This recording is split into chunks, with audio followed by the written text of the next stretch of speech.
اعوذ باللہ من الشیطان الرجیم بسم اللہ الرحمن الرحیم لا حول ولا قوة الا باللہ العلی العظیم حسبنا اللہ ونعم الوکیل نعم المولا ونعم النصیر وبہ نستعین وهو خیر ناصر ومعین والصلاة والسلام علی اشرف الانبیاء والمرسلین حبیب الہ العالمین سیدنا و نبینا و مولانا بالقاسم محمد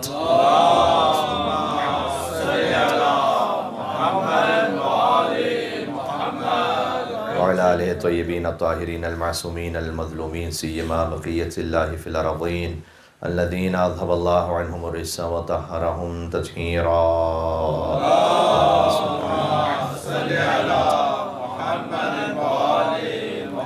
رحمت اللہ علی محبیہم واللعنۃ الدائمۃ علی اعدائہم اجمعین۔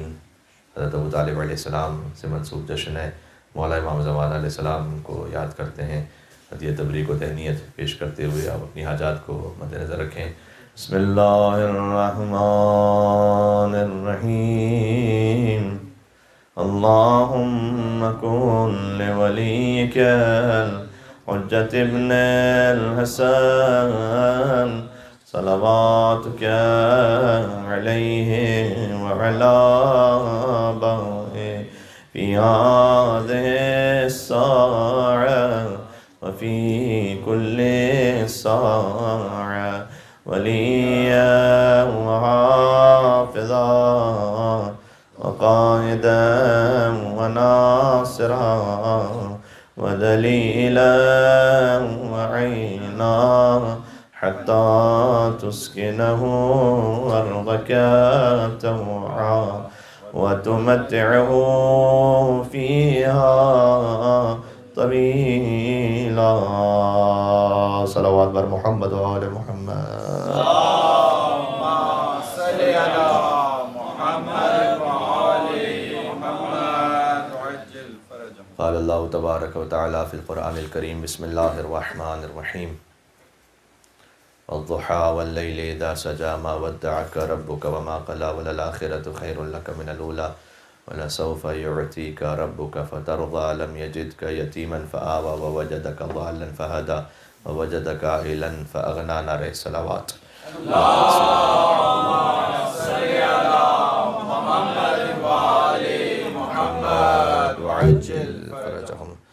جشن منسوب ہے مولا علی کے بابا حضرت ابو طالب علیہ السلام سے، اور فقط مولا علی کے بابا نہیں بلکہ 12 اماموں کے بابا اور جد۔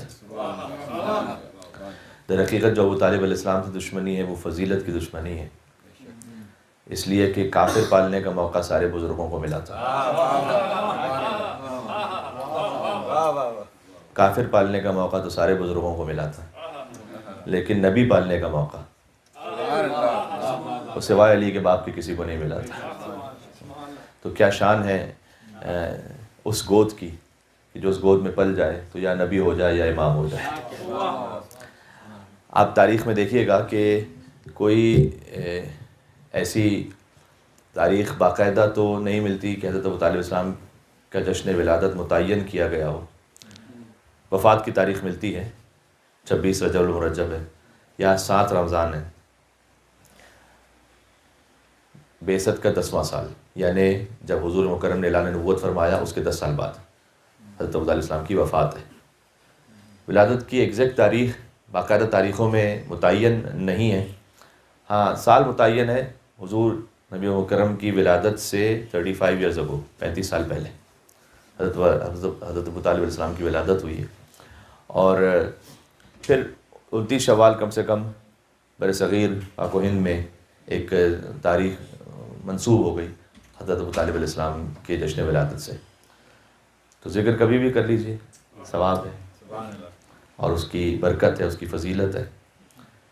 میں آپ کی خدمت میں جو آیا تھا آخری بار، میں نے اپنے محترم بھائی سے کہا بھی اگر مجھے آپ اتنی بار بار بلاتے رہیں گے تو لوگ عادی ہو جائیں گے، پھر کہیں گے کہ بھائی آپ چھوڑ دیں۔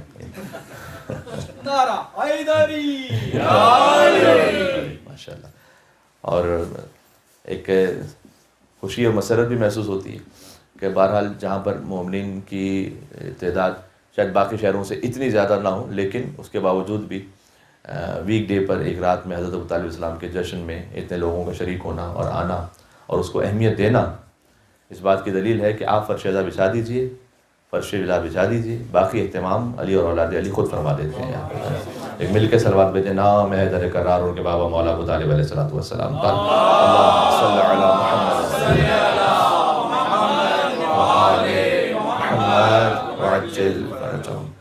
تو حضرت ابو طالب علیہ السلام کی ولادت سے 29 شوال یہ منسوب ہو گئی تاریخ، اس اعتبار سے دنیا بھر میں اب جشن ہوتا ہے۔ حضرت ابو طالب علیہ السلام اور حضرت عبداللہ یہ بھائی تو ہیں، حضرت عبد المطلب کے بیٹے ہیں، لیکن یہ دو بھائی وہ ہیں کہ جن کی والدہ بھی ایک ہے۔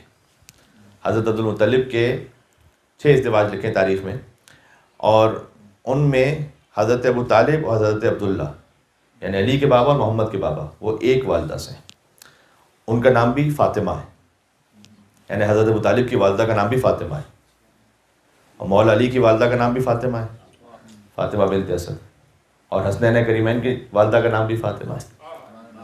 تو میں آپ سے یہ عرض کر چکا ہوں اشارہ ایک موضوع پر کہ خود اہل بیت علیہ السلام کے خانوادے میں جو فاطماؤں کا ذکر ہے وہ یہ ہے کہ ہر جنریشن میں فاطمائیں ہیں، اور کچھ روایتیں تو ایسی ہیں ہمارے پاس کہ جنہیں کہا جاتا ہے کہ وہ تمام راویات ان میں نام ہی ان کا فاطمہ ہے، لہٰذا انہیں فاطمیات کہا جاتا ہے، یعنی عن فاطمہ عن فاطمہ عن فاطمہ عن فاطمہ عن فاطمہ عن فاطمہ عن رسول اللہ، یعنی ایک فاطمہ نے سنا دوسری فاطمہ سے، انہوں نے سنا پھر ایک اور فاطمہ سے، انہوں نے سنا فاطمہ سے، انہوں نے سنا فاطمہ سے، انہوں نے سنا، جنریشنز آفٹر جنریشنز۔ تو یہ وہ نام ہے کہ جو بار بار کثرت کے ساتھ آیا ہے اہل بیت علیہ السلام کے خانوادے میں۔ اچھا، جو میں عرض کرنے لگا تھا کہ میں صادق آل محمد کی تاریخ کی شہادت کی مناسبت سے آپ کی خدمت میں حاضر ہوا تھا، تو میں نے آپ سے عرض کیا تھا اس وقت کہ اگر آپ تاریخ میں یہ دیکھیں کہ اہل بیت علیہ السلام جہاں کہیں انہوں نے ولایت کو پہنچایا ہے، وہاں ساتھ میں اعدائے اہل بیت سے براءت کے عقیدے کو بھی برابر سے پہنچایا ہے، اور اس کی زندہ جیتی جاگتی مثال دیکھو حضرت ابو طالب علیہ السلام، حضور مکرم کی ولایت اور اعدائے محمد سے براءت، یہ حضرت ابو طالب السلام کی زندگی، خاص طور پر اگر آپ یہ دو جملوں کو ملا لیجئے تو ان کی پوری زندگی یہی ہے، یعنی محمد کی حمایت اور محمد کے دشمنوں سے محمد کی حفاظت، پوری زندگی حضرت ابو طالب السلام کی یہی ہے۔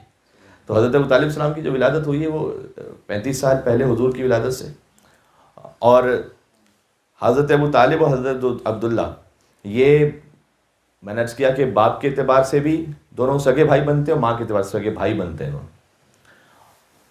اور خاص ایک حضرت ابو طالب علیہ السلام کا جو کنٹریبیوشن اس وقت ہے، میں تاریخ ایک آپ کے سامنے تھوڑی سی پڑھ دوں کہ حضرت عبد المطلب نے یہ نظر مانی تھی کہ اگر انہیں اللہ 10 بیٹے عطا کر دے گا تو اس میں سے ایک وہ رائے خدا میں قربان کریں گے۔ ایک قربانی کی نظر، قربانی کی سنت ایک جاری تھی، کیونکہ یہ سب ہیں ابراہیم علیہ السلام کی اولاد میں سے۔ تو ابراہیم علیہ السلام نے اللہ کے اذن سے اسماعیل علیہ السلام کو قربان کیا تھا اللہ کی خدمت میں، وہ اللہ نے ایک دمبا بھیجا اور اسماعیل علیہ السلام کو بچایا۔ تو حضرت عبد المطلب نے نظر مانی تھی کہ اگر اللہ سبحانہ وتعالیٰ مجھے 10 بیٹے عطا کرے گا تو میں ایک بیٹا قربان کروں گا اللہ کی راہ میں۔ تو تاریخ یہ کہتی ہے کہ جب 10 بیٹے عطا ہو گئے تو ان میں قرعہ ڈالا گیا اور حضرت عبداللہ کا نام نکلا۔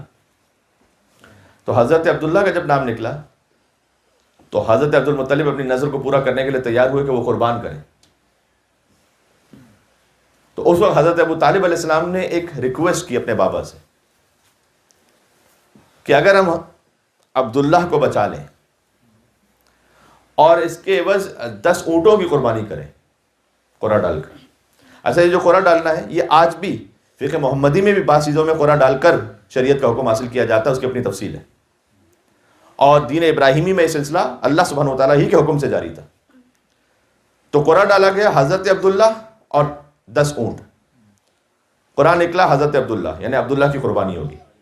پھر قرعہ ڈالا گیا حضرت عبداللہ 20 اونٹ، پھر حضرت عبداللہ اور 30 اونٹ،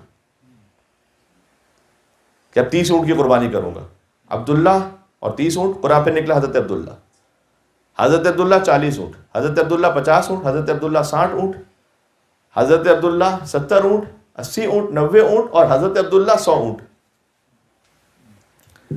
100 اونٹوں تک جب بات پہنچی، 100 اونٹ، تو قرآن نکلا 100 اونٹ پر. اس وقت سے شریعت اسلام میں بھی یہ باقی رکھا گیا کہ یہ وہی سنت تھی کہ جو جاری رہی کہ اگر کسی کا قتل عمد ہو جائے تو اس کا خون وہاں 100 اونٹ ہے شریعت میں. حضرت عبد المطلب کی کم سے کم 5 سنتیں ایسی ہیں ابو طالب کے باپ کی جو اسلام سے پہلے کی ہیں. امام رضا علیہ السلام پر ایک شعر ہے، لیکن میں یہ اسلام سے پہلے کی بات کی کہ ایک مقام پر میں نے پڑھا تھا اس کو کہ کرنی ہے مجھے شاہ خراسان کی باتیں اور اسلام سے پہلے کے مسلمان کی باتیں. اسلام کے بعد ہونے والے مسلمان اور ہیں، اور جو وہ کر لیں اور اسلام بن جائے تو وہ اور ہے. ایک مل کے صلوات بھیجے خانواد ابو طالب علیہ السلام پر. تھوڑا سا آگے تشریف لائے گا، ایک ایک قدم آگے آ جائے گا.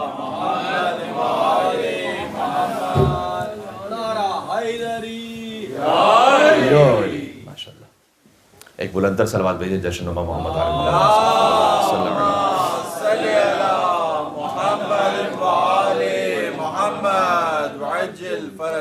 تو حضرت عبد المطلب کی کم سے کم 5 سنتیں وہ ہیں کہ جو بعد میں شریعت محمدی میں بھی جاری و ساری رہیں. اس سے سمجھ میں آتا ہے کہ نہ صرف یہ کہ فقط یہ اسلام اور ایمان کے درجے پر تھے، بلکہ اپنے زمانے کی حجت حضرت عبد المطلب ہے اور ان کے بعد حضرت ابو طالب علیہ السلام ہے. اس لیے کہ حضرت عبد المطلب رسول اللہ کو سپرد کر کے گئے حضرت ابو طالب علیہ السلام کی خدمت میں. یہ تاریخ آپ کی خدمت میں عرض کرتا ہوں، میں ترتیب بار آگے بڑھ رہا ہوں. تو حضرت ابو طالب علیہ السلام ان کی ولادت ہوئی ہے، اور پھر جب حضرت عبداللہ علیہ السلام کی ولادت ہوئی تو حضرت عبداللہ کو بچانے کے لیے کہ ان کی قربانی نہ کی جائے، بلکہ یہ اللہ تعالیٰ کی جانب سے ایک حکم تھا اور امر تھا، 10 اونٹ قربان کیے جائیں، پھر 20 اونٹ قربان کیے جائیں، اور 10 کر کے اونٹوں کی قربانی بڑھائی جائے. 100 اونٹوں تک جب بات پہنچی تو پھر جب 100 اونٹوں پر قرآن نکلا تو شریعت نے بھی اس کو اس طرح سے رکھا واقعی کہ ایک انسان کا خون بہا 100 اونٹوں کو قرار دیا. حضرت عبد المطلب ہی نے طواف کے چکروں کی جو تعداد ہے وہ 7 قرار دی. حضرت عبد المطلب کا تحفہ ہے. اس سے پہلے جو طواف ہوتا تھا اس میں کوئی خاص عدد نہیں تھا، بس جتنا گھوم لیجیے. حضرت عبد المطلب نے اس کو متعین کیا تھا کہ کعبے کے جو 7 چکر لگائیں گے تو ایک طواف ہوگا. علی کے دادا محمد کے دادا عبد المطلب علیہ السلام، اور کعبے کے گرد یہ اہتمام کیوں نہ علی کے دادا فرماتے، اس لیے کہ انہی کا پوتا کعبے میں آنے والا تھا. اور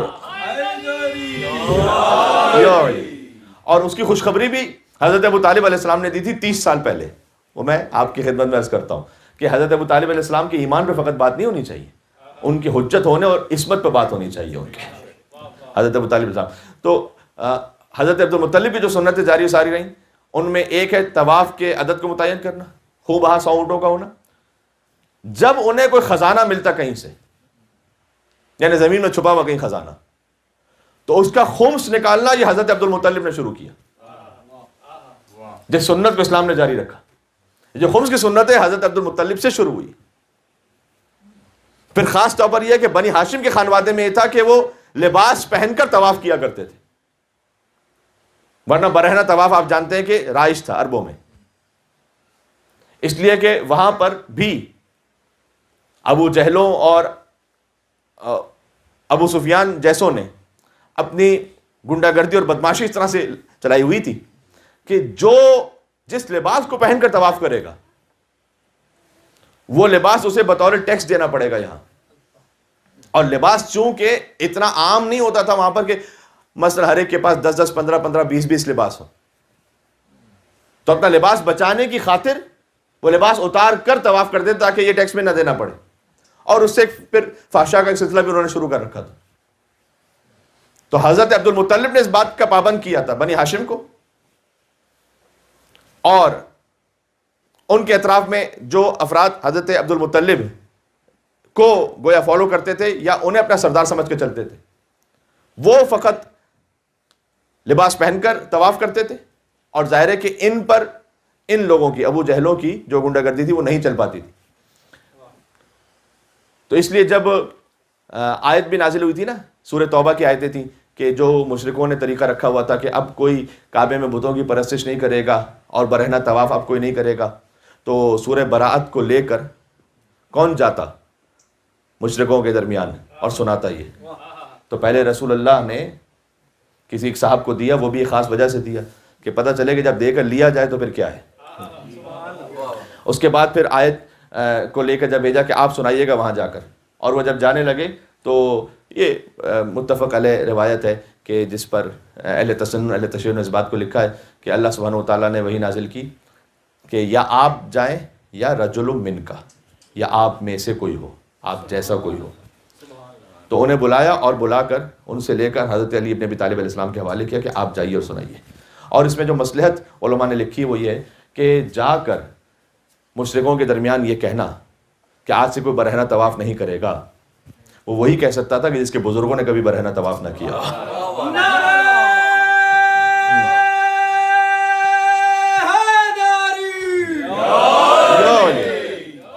ورنہ تو سامنے پلٹ کر کہتے تھے کہ ہم نے تمہارے دادا اور تمہارے پردادا کو اس طرح سے دیکھا تھا، تم کیا یہاں پہ آ کے بات کرنے لگے؟ فقط علی ابن ابی طالب علیہ السلام تھے، یا رسول اللہ تھے یا مولا علی تھے جو جا کر یہ کہہ سکتے تھے۔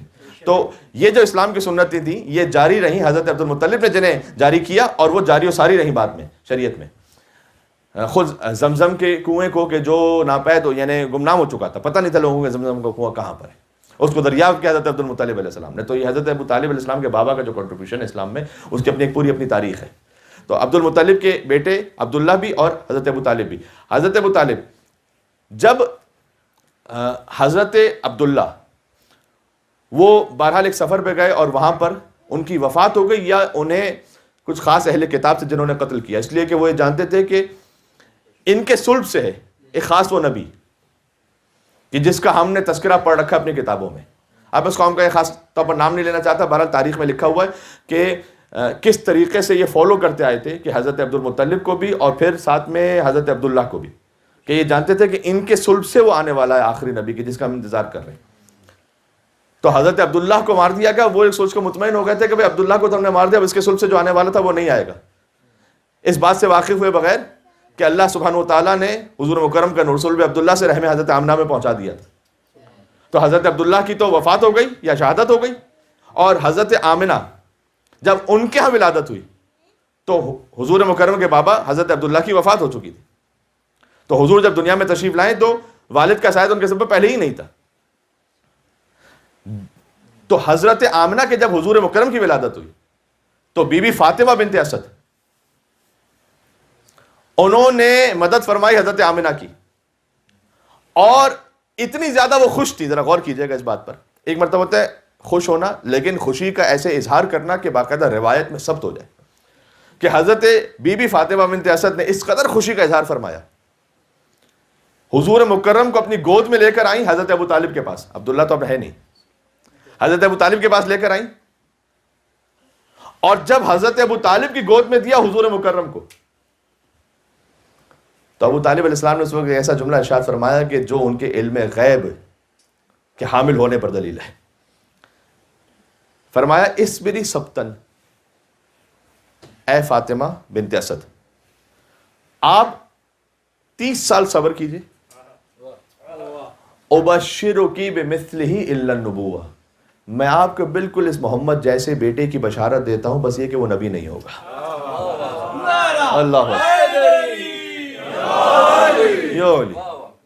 ابشرکی بمثلہ الا النبوہ، اسبری سبتن 30 سال صبر کیجئے۔ یکم عام الفیل حضور کی ولادت ہے، 30 عام الفیل علی بن ابی طالب السلام کی ولادت ہے، جانتے ہیں آپ؟ اچھا حضور مکرم کی جب ولادت ہے یکم عام الفیل، تو عام الفیل اسے کیوں کہا جاتا ہے؟ میں بچوں کے لیے گزارش کر دوں تاکہ بچوں کے ذہن میں رہ جائے۔ ہاتھی والا سال، جس پر سورہ بھی ہے سورہ فیل قرآن میں۔ تو جو کیلنڈر سے عربوں کے، ان میں طریقہ کار یہ تھا کہ اگر کوئی اہم واقعہ پیش آ جائے تو اس اہم واقعے سے پھر اس سال کے سلسلے کو جاری رکھتے تھے کہ اچھا ہاتھی والا سال، پہلا سال، دوسرا سال، تیسرا سال، تاریخ کو نوٹ کرنے کے لیے۔ تو جو ہاتھیوں والا واقعہ پیش آیا کہ جب ابرہہ نے حملہ کیا اور وہ یہ چاہتا تھا کہ یمن میں جو اس کا مقام ہے، اس کا جو عبادت خانہ ہے، لوگ وہاں آئے عبادت کرنے کے لیے، یہاں کیوں آتے ہیں؟ تو میں اس کو ڈھا دوں گا۔ تو ابرہہ اپنے پورے لشکر کے ساتھ آیا تھا یہاں پر، اور عربوں میں ہمیشہ اونٹ ہوتے تھے، آپ جانتے ہیں، ہاتھی نہیں ہوتے تھے حجاز میں. ہاتھی جو ہے وہ افریقہ کا جانور ہے, یمن افریقہ میں.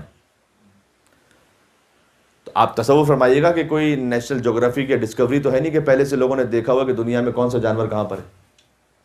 تو بہت سے لوگوں نے ہاتھی پہلی دفعہ دیکھا تھا زندگی میں.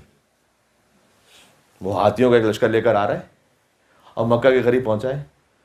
اب میں جملہ یہ کہہ رہا ہوں کہ چھوٹے چھوٹے جانوروں نے اتنا بڑا جانور پہلی دفعہ دیکھا تھا.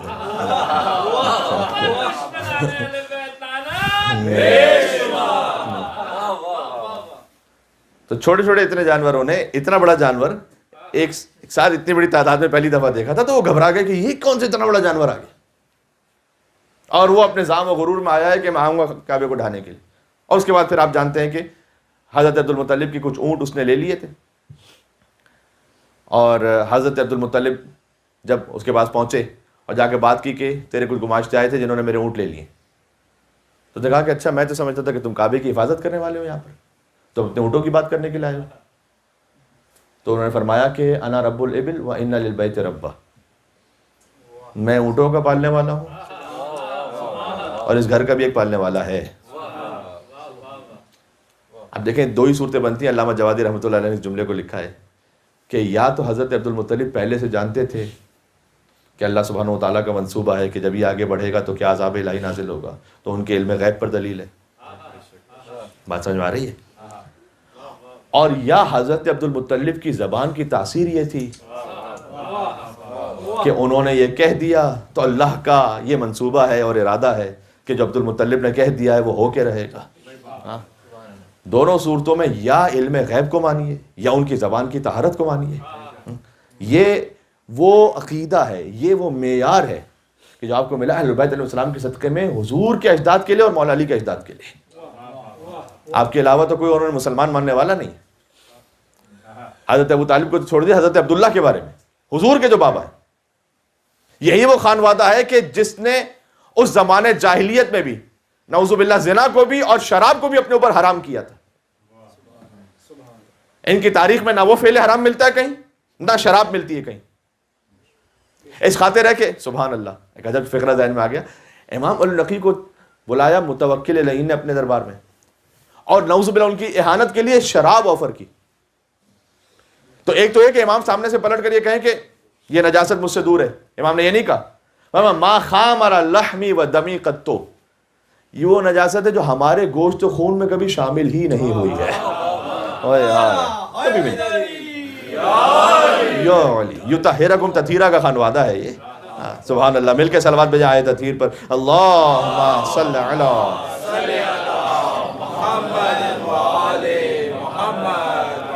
تو یہ حضور کے اجداد کی ذرا تاریخ سن لیجئے گا. تو اس خانوادے میں نہ کہیں زنا ہے نعوذ باللہ اور نہ کہیں شراب ہے.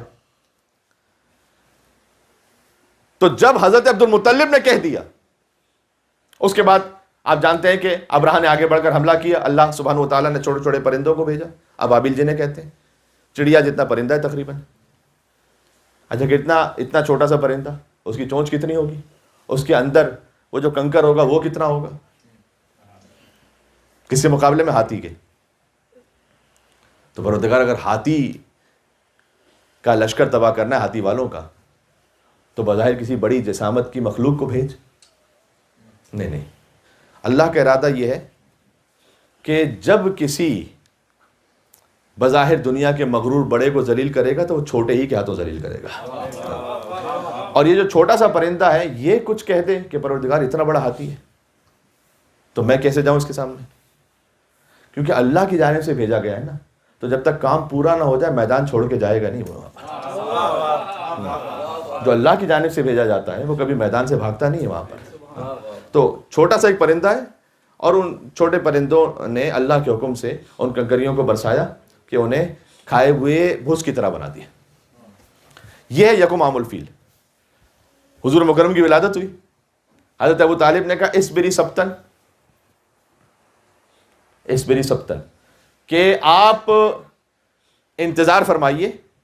فاطمہ بنت اسد سے کہا 30 سال اور 30 سال بعد 30 عام الفیل کو اللہ سبحانہ و تعالیٰ نے ایک ایسے کو اپنے کعبے میں بھیجا کہ جس نے دنیا بھر کے تمام قیامت تک آنے والے ابرہوں کو ملیا میٹ کر دیا اس ایک علی بن ابی طالب علیہ السلام کے وجود مطہر میں.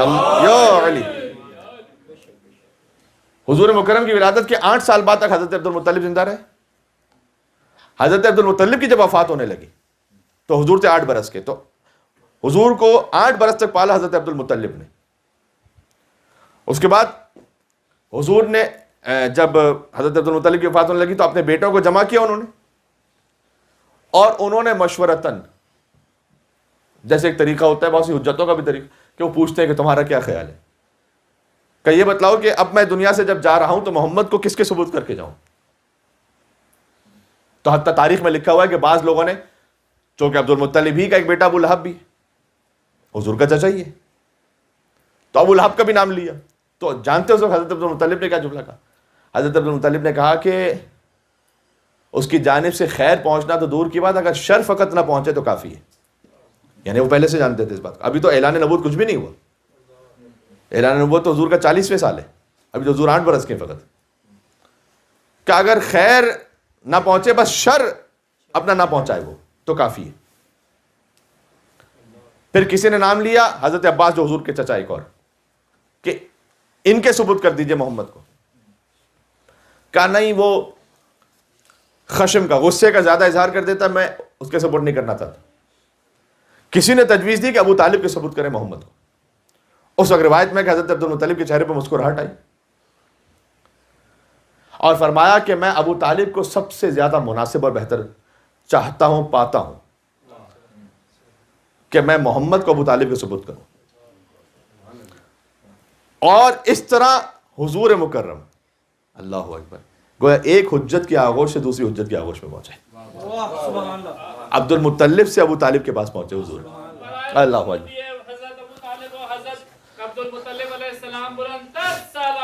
اللہم صلی علی محمد وعجل فرجہ. اور پھر حضرت ابو طالب نے محمد کیسے پالا صلی اللہ علیہ وآلہ وسلم, کیا کہنے, کہ حضور کا بستر اپنے بستر کے ساتھ لگایا کیونکہ حضور پر حملہ نہ کرنے پائے, اپنے بچوں کو بھوکا رکھا, محمد کو کھانا کھلایا.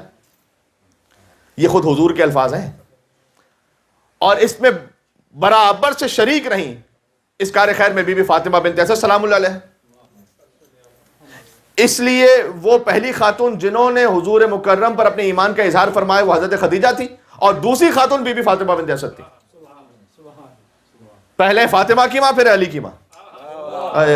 بات بھائی مل کے سلوات پہ دیں. نام حیدر قرار خان وعدہ علی بن ابی طالب علیہ الصلوۃ والسلام پر اللہم صلی علی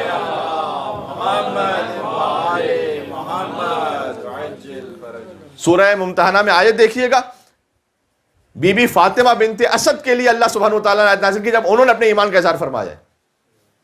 اور میں اہل سنت تفاسیر صاحب سے پڑھا ہوں, حضرت ابن عباس سے روایت ہے یہ کہ وہ یہ بیان کرتے ہیں کہ جب بی بی فاطمہ بنت اسد آئی اور انہوں نے اپنے ایمان کا اظہار فرمایا حضور مکرم کے پاس, تو اللہ سبحانہ وتعالیٰ نے آیت نازل کی کہ یا ایھا النبی, اے نبی, اذا جاءک المؤمنات, جب مومن عورتیں آپ کے پاس آئیں اس بات پر کہ وہ آپ پر بیعت کریں گی, الا اللہ یزنین ولا یسرقن, وہ کوئی فعل حرام نہیں کریں گی اور وہ چوری نہیں کریں گی,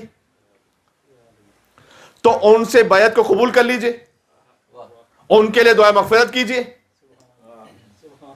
ابن عباس سے کہتے ہیں کہ آیت علی کی والدہ کے لیے نازل ہوئی.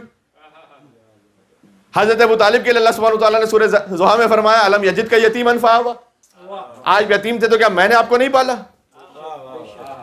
مجھے پورے قرآن میں بتلائیے گا کہ اللہ نے کسی کافر کے عمل کو اپنا عمل کہا ہو.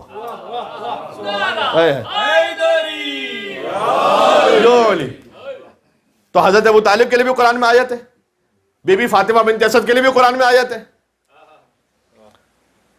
یعنی علی کے باپ کے لیے بھی قرآن میں آیت ہے, علی کی ماں کے لیے بھی قرآن میں آیت ہے. مجھے بتلائیے کہ صدر اسلام میں کوئی اور ہے ایسا کہ جس کے ماں باپ کے لیے اللہ نے قرآن میں آیت رکھی ہو؟ نہ, اس لیے کہ آیت ہونے کے لیے مسلمان ہونا ضروری ہے. آیت ہونے کے لیے مسلمان ہونا ضروری. تو علی کے والد کے لیے بھی قرآن میں آیت ہے, علی کی والدہ کے لیے بھی قرآن میں آیت ہے. تو حضور مکرم حضرت ابو طالب کی آغوش میں سے پہنچے 8 سال بعد, اور حضرت ابو طالب نے حضور کی حفاظت کی اور حمایت کی کب تک؟ جب حضور کی جب انہوں نے اعلان نبوت فرمایا ہے اور اس کے بعد جب حضرت ابو طالب کی وفات ہوئی تو حضرت ابو طالب کی جو وفات ہوئی وہ 85 ایئرس میں ہوئی. ٹھیک ہے, تو 85 ایئرس میں حضرت ابو طالب السلام کی وفات ہوئی, اور حضور مکرم کا اس وقت سن تھا 50 ایئرس. میں نے کہا 35 ایئرس بعد حضور کی ولادت ہوئی تھی, تو حضور کا سن تھا 50 ایئرس. تو 8 سال سے لے کر جب حضور 50 سال کے ہو گئے اس وقت تک حفاظت میں حضرت ابو طالب علیہ السلام کی. اور جب حضرت ابو طالب کی وفات ہو گئی تو پھر اللہ سبحانہ و تعالیٰ نے وحی نازل کی کہ اے مصطفیٰ آپ چھوڑ دیجئے مکہ کو اور اب مدینہ تشریف لے جائیے. ابو طالب کی وفات کے بعد حضور کا اللہ کا اپنے حبیب کو مکہ چھوڑ دینے کا حکم دینا, یہ خاموش خراج عقیدت ہے حضرت ابو طالب علیہ السلام کی, کہ مکہ میں ابو طالب کے بعد ہم آپ پر کسی کا احسان ہی نہیں چاہتے, فقط ابو طالب کا احسان ہے بس, اور کسی کا نہیں. بات واضح ہو رہی ہے؟ تو اللہ سبحانہ و تعالیٰ نے یہ اہتمام فرمایا کہ حضرت ابو طالب کو نگہبان بنایا حضور کو پالنے کا. اچھا, تاریخ میں جو واقعات ہیں, ایک دو واقعات سن لیجیے گا, اس کے بعد میں آہستہ آہستہ اس کو ریپ اپ کر کے سمیٹ کر ایک تھوڑا سا میسج دے کے بعد تمام کروں گا. تو حضرت ابو طالب حفاظت کرتے تھے مصطفیٰ صلی اللہ علیہ وآلہ وسلم کی ایسے کہ جب تک حضور جب گھر سے باہر نکلتے تو جب تک خود ساتھ نہ جاتے تو حضور کو جانے نہیں دیتے تھے. ایک مرتبہ ایسا ہوا کہ حضرت ابو طالب گھر میں تھے اور حضور بہرحال کسی امر سے باہر نکلے, اور پھر حضرت ابو طالب السلام جب ڈھونڈنے کے لیے نکلے تو حضور نظر نہیں آتے حضور. اور حضور ڈھونڈتے, ابو طالب علیہ السلام ڈھونڈتے رہے اور محمد نہ ملے. تو انہوں نے بنی ہاشم کے جوانوں کو بلایا اور کہا کہ اپنی آستینوں میں تلواریں رکھو, اور یہ جو مشرکین مکہ ہیں ان کے پہلو میں جا کے بیٹھ جاؤ, میں ڈھونڈنے جا رہا ہوں محمد کو, اگر وہ میرے ساتھ نہ آئیں تو مجھ سے کوئی بات نہیں کرنا, بس ان تلواروں کو گھونپ دینا ان کے سینوں میں. اچھا, یہ روب اور جلال تھا حضرت ابو طالب علیہ السلام کا. اور ڈھونڈنے کے لیے نکلے حضور مکرم کو, تو حضرت پہلے کوہ ابو قبیس پہ پہنچے. اچھا, عجب ہے, مکہ میں ایک دفعہ زلزلہ بھی آیا ہے تو حضرت ابو طالب کی ایک دعا بھی لکھی ہوئی تاریخ میں کہ کوہ ابو قبیس پر پہنچ کر, جو مکہ کا ایک بڑا پہاڑ تھا, اور پھر حضرت ابو طالب علیہ السلام کہتے ہیں کہ الہی بحق محمدیت المحمودہ وبالعلویت العلیہ وبالفاطمۃ البیضاء, ان 3 وسیلوں سے حضرت ابو طالب نے دعا مانگی. ابھی تک تو بی بی فاطمہ سلام اللہ علیہ دنیا میں تشریف نہیں لائی تھی. فرمایا کہ اے پروردگار تجھے محمد کی محمدیت کا واسطہ اور علی کی علویت کا واسطہ اور فاطمہ کی نورانیت کا واسطہ, تو اہل مکہ پر رحم فرما اور اس زلزلے کو ہم سے دور کر دے. تو حضرت ابو طالب کوہ ابو قبیس پر جا کے انہوں نے ڈھونڈا, حضور نہیں ملے. اس کے بعد بعض نشیبی جگہوں پہ دیکھا, حضور نہیں ملے. دیکھا ایک مسطح پہاڑ ہے, فلیٹ ایک جگہ, جہاں 2 ہستیاں ہیں, محمد نماز پڑھا رہے ہیں اور علی ان کے پیچھے نماز پڑھ رہے ہیں. پہاڑ کے کونے میں حضور ملے, لیکن ایسے کہ حضور نماز پڑھا رہے تھے, علی نماز پڑھ رہے تھے. اس کا مطلب کیا ہے؟ اس کا مطلب یہ ہے کہ گم تو دونوں گئے تھے. میں کچھ کہنا چاہ رہا ہوں, محمد بھی اور علی بھی, لیکن ڈھونڈنے نکلے تھے محمد کو صلی اللہ علیہ وآلہ وسلم. ہاں, اپنے بیٹے کو ڈھونڈنے نہیں نکلے تھے, اپنے بھتیجے کو ڈھونڈنے نکلے تھے کہ میرا بھتیجا کہاں پر ہے. حضرت ابو طالب کے ساتھ 2 لوگ اور بھی تھے جو تلاش کر رہے تھے. انہوں نے جب دیکھا کہ حضور ایک خاص طریقے سے کوئی عبادت کر رہے ہیں اور ان کے پیچھے ابو طالب کا بیٹا وہ بھی عبادت میں گویا مصروف ہے, تو انہیں تو سمجھ میں نہ آیا کہ یہ کیا ہو رہا ہے. تو انہوں نے آ کر علی سے پوچھا آ کر کہ یہ کیا کر رہے تھے. تو مولا علی کا جواب ہے کہ میں وہی کر رہا تھا جو محمد کر رہے تھے. ظاہر ہے کہ اس کو کیا سمجھاتے کہ نماز کیا ہے. کہ میں وہی کر رہا تھا جو محمد کر رہے تھے. کہ اپنے باپ سے پوچھ لیا تھا تم نے. اللہ اکبر. یعنی یہ وہی بات ہے کہ جب دعوت ذوالعشیرہ میں ابو طالب علیہ السلام کے گھر میں جب اعلان نبوت فرمایا تھا نا حضور نے, اور اس وقت تبلیغ کا آغاز کیا تھا, اور اس وقت مدد کا وعدہ کس نے کیا تھا؟ 3 مرتبہ وہی اٹھا جو خندق میں اٹھا تھا. تو اس وقت لوگوں نے تنزن کہا تھا, ابو لہب نے اور قریش والوں نے طنزاً یہ کہا تھا ابو طالب علیہ السلام سے کہ لو اب تم پر تمہارے بیٹے کی بھی اطاعت واجب ہو گئی. ابو طالب سے کہہ رہے ہیں کہ اب تم پر کیا تمہارے بیٹے کی بھی اطاعت واجب ہو گئی. اس کا مطلب ہے کہ وہ جو اہل مکہ تھے نا وہ جانتے تھے کہ جو نبوت اور ولایت کا اعلان ہے نا یہ فقط محبت کے لیے نہیں ہے, یہ اطاعت کے لیے بھی ہے. کہ وہ ابو طالب سے کہہ رہے تھے کہ اب تم پر واجب ہو گیا, سبحان اللہ, کہ تم اپنے بیٹے کی اطاعت کرو. اب میں آتا ہوں اس فقرے پر, لیکن جب حضرت ابو طالب ڈھونڈ رہے تھے نا محمد تو ملے ایک جگہ. اب حضور کو لے کر پہنچے وہ, تو جیسے حضور کو لے کر پہنچے تو ان جوانوں نے دیکھا جنہیں ابو طالب نے بٹھایا ہوا تھا کہ محمد ساتھ ساتھ آ رہے ہیں. تو حضرت ابو طالب کہتے ہیں کہ ان کفار مکہ سے, ابو جہل سے اور اس کے پورے گویا گروپ سے, کہ اگر میرا محمد مجھے نہ ملتا تو یہ جتنے جوان بیٹھے نا یہ اپنی تلواریں تمہارے سینوں میں گھوم دیتے.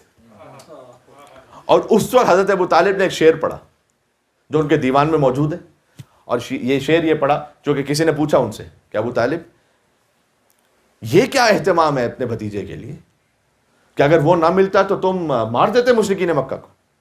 بلکہ حضرت ابو طالب کا جملہ تو یہ ہے کہ مکہ نہیں, میں روئے زمین پر ایک مشرک نہ چھوڑتا اگر میرا محمد نہ ملتا تو. اور اس وقت انہوں نے ایک شعر پڑھا کہ الم تعلموا انا وجدنا محمدا نبیا کموسیٰ خط فی اول الکتب, کہ کیا تم جانتے نہیں ہو کہ ہم نے محمد کو ایک نبی پایا ہے کہ جیسے موسیٰ نبی تھے. خط فی خط ہے خط سے, خطاطی سے, جو لکھا ہوا ہے فی اول الکتب, پرانی کتابوں میں یعنی تورات اور انجیل میں جس کے بارے میں لکھا ہوا یہی وہی تو نبی ہے کہ جس کو ہم نے موسیٰ جیسا نبی پایا ہے. تو حضور مکرم نے فرمایا کہ علی انت منی بمنزلت ہارون من موسیٰ, علی آپ کی مثال مجھ سے ویسی ہے کہ جیسے ہارون کی موسیٰ سے تھی. الا انہ لا نبی بعدی, مگر یہ کہ میرے بعد کوئی نبی نہیں آنے والا.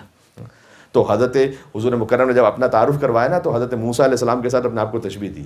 تو حضرت ابو طالب نے یہ, اور یہ قرآن میں بھی آیت موجود ہے سورہ مزمل میں, اس کی تفصیل اپنے مقام پر. تو حضرت ابو طالب نے, اللہ جانے کتنے ہی ایسے موقع ہیں کہ قرآن کی آیت بعد میں آئی ہے, حضرت ابو طالب کے کلام میں آپ کو پہلے نظر آئے گی, چاہے وہ الحمدللہ ہو. اب یا محمد و آل محمد بلند تر صلوات محمد سبحان اللہ. اب یا تو حضرت ابو طالب علیہ السلام وہ لوح محفوظ پر مطالعہ کریں کہ اللہ سبحانہ وتعالیٰ نے کیا امر رکھا ہے کہ وہ نازل کرنے والا ہے, یا ابو طالب علیہ السلام کی زبان سے نکلے ہوئے الفاظ اتنے پاکیزہ ہیں کہ اللہ کو اتنے پسند آئیں کہ وہ قرآن میں جگہ بنا دیں اسے. سبحان اللہ. تو حضور کی حفاظت کے لیے خاص ایک میں نے بطور مثال واقعہ سنایا کہ وہ اتنے پابند تھے حضور کی حفاظت میں کہ اگر نہ ملے تو اس جلال میں آ کر انہوں نے کہا تھا میں کسی مشرک کو نہیں چھوڑوں گا اگر میرا محمد نہ ملا تو. بلکہ دعوت اسلام شروع ہی ہوئی ابو طالب علیہ السلام کے گھر سے. جب اللہ تعالیٰ نے کہا وانذر عشیرتک الاقربین, اپنے قرابت داروں کو ڈرائیے, تو حضور نے ابو طالب کے گھر کا انتخاب کیا. پروردگار تیرا اپنا گھر بھی ہے مکہ میں, نعرہ حیدری, وہاں سے کیوں تبلیغ اسلام شروع نہیں ہوتی؟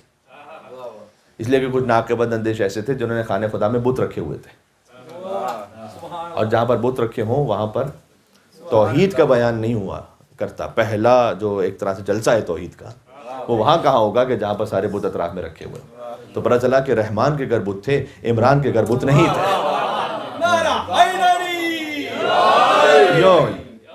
اس وقت حضرت ابو طالب علیہ السلام کے گھر سے حضور مکرم نے تبلیغ کا آغاز فرمایا اور خطبہ بھی دیا پورا.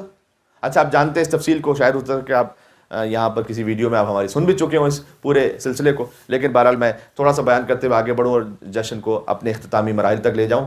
کہ اس وقت جب حضور مکرم نے کھانا بھی بنوایا تو ابو طالب علیہ السلام کے گھر سے کھانا بنوایا. یعنی حضور چاہتے تھے کہ میں شروع ہی سے پوری امت کو ابو طالب کے دسترخوان کا نمک حلال بنانا چاہتا ہوں. میں چاہتا ہوں کہ یہاں سے آغاز ہو اس کھانے کا. اچھا وہ وقت اور آج کا وقت ہے, ابو طالب کے ماننے والوں کے یہاں نیاز کی کبھی کمی نہیں ہوئی ہے. وہ جو دسترخوان ہے وہ آج تک جاری و ساری ہے.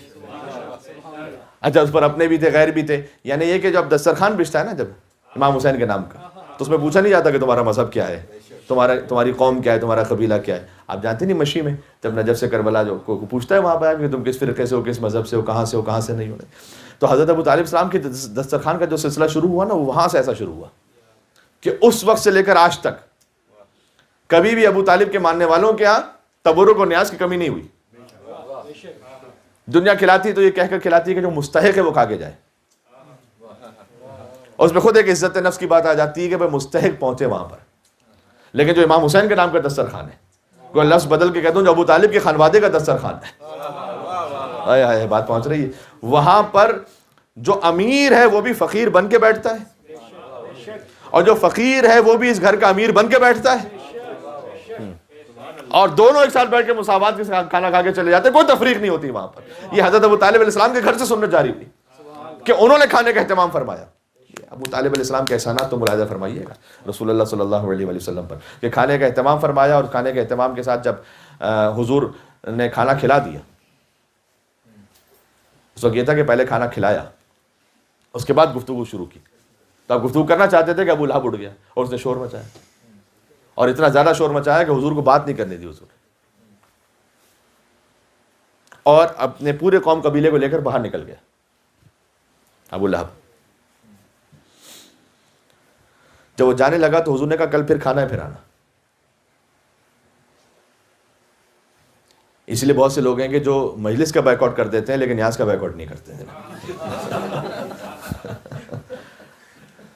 وہ چلا گیا. اگلے دن پھر چونکہ کھانا تھا تو وہ پہنچ گیا. بہرحال جب وہ پہنچا تو اس نے اپنے لاؤ لشکر کے ساتھ جو اس کی قوم تھی، قبیلہ تھا، جو بھی تھا، تو بیٹھ کے سب نے کھانا کھایا. اس کے بعد حضور اٹھے تو پھر اس نے اٹھ کے شور مچایا اور حضور کو بات نہیں کرنے دی. تیسرے دن یہی ریپیٹ ہوا. کھانا کھا لیا، حضور ابھی اٹھے بات کرنے کے لیے، اب اتنا شور ہو رہا ہے کہ حضور کیا کہیں گے. تو ابو لہب نے اٹھ کر پھر شور مچایا. جب اس نے اٹھ کر شور مچایا تو تیسرے دن یہاں سے ابو لہب اٹھا، وہاں سے ابو طالب علیہ السلام اٹھا. عالم اسلام کو تعارف کروا دیا جائے کہ یہاں سے کعبے کا چور اٹھا، وہاں سے کعبے کا محافظ اٹھا.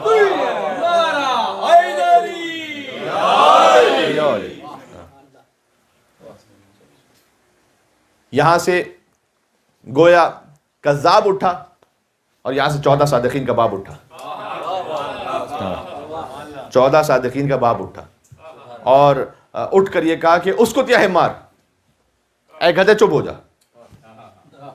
توہین رسالت پر پہلا فتویٰ تو ابو طالب علیہ السلام نے دیا تھا، گویا اے گدھے چپ ہو جا اور بیٹھ جا. اور اس کے بعد حضور مکرم کو مخاطب کرتے ہوئے کہا کہ یا سیدی و یا مولا.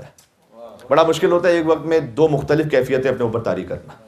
ابو لہب کو غضب میں بولے ابو طالب علیہ السلام کہ چپ ہو جا، اور حضور کو رحمت للعالمین کو رحمت بن کر بولے کہ اے ہمارے سردار اور اے میرے مولا، بلغ ما انزل الیک من ربک، آپ وہ پہنچائیے کہ جو آپ کے رب کی جانب سے نازل کیا گیا ہے. بلغ ما انزل الیک من ربک، آپ وہ پہنچائیے کہ جو آپ کے رب کی جانب سے نازل کیا گیا ہے. اور حمایت ابو طالب علیہ السلام کا نتیجہ تھا کہ حضور نے بولنا شروع کیا. تو پروردگار یہ احسان ہو گیا ابو طالب علیہ السلام کا یا نہیں؟ تو اللہ سبحانہ وتعالیٰ کی توحید کو پہنچایا حضور مکرم نے ابو طالب کی حمایت سے 40 لوگوں کے درمیان. احسان کا بدلہ یہ ہے کہ اللہ سبحانہ وتعالیٰ نے غدیر کے میدان میں یا ایھا رسول بلغ ما انزل الیک من ربک، آپ وہ پہنچائیے کہ جو آپ کے رب کی جانب سے نازل کیا گیا ہے. یہ الفاظ بھی وہی ملتے جلتے ہیں جو حضرت ابو طالب علیہ السلام نے اس وقت کہے تھے. تو اللہ سبحانہ وتعالیٰ نے اس احسان کا بدلہ ایسا عطا کیا کہ ابو طالب نے حمایت کی تھی 40 لوگوں میں، ابو طالب کے بیٹے کو اللہ نے 1.25 لاکھ کے مجمع میں حضور کے شانوں پر بلند کروایا اور کہلوایا محمد سے کہ من کنت مولا فہذا علی مولا. اس کا یا علی جی اللہم صلی علی محمد و علی محمد.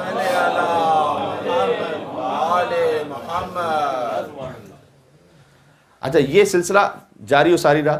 میں اس بات کو اس طرح سمیٹوں اسی آیت پر کہ حل جزاء الاحسان الا الاحسان، احسان کا بدلہ سوائے احسان کے کیا ہے؟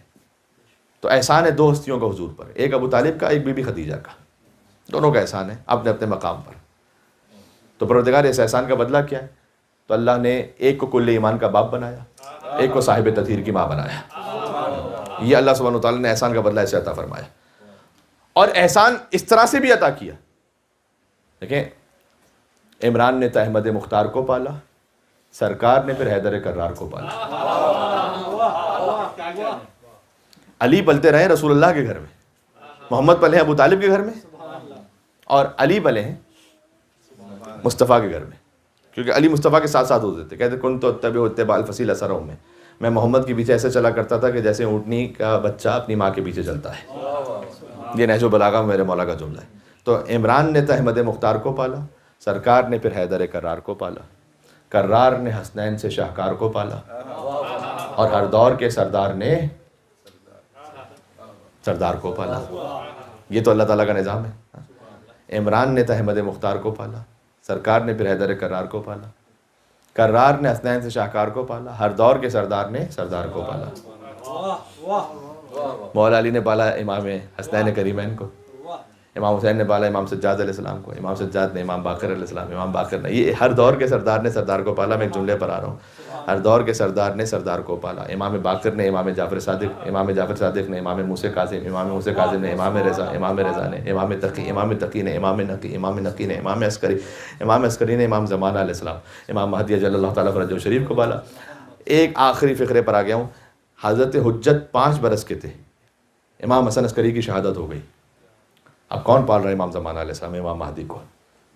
ہے میرے ساتھ؟ آپ اس ترتیب کو اگر مکمل کر لیں گے تو پھر بات کا لطف آ جائے گا کہ عمران نے تھا احمد مختار کو پالا، سرکار نے پھر حیدر کرار کو پالا، کرار نے حسنین سے شاہکار کو پالا، ہر دور کے سردار نے سردار کو پالا.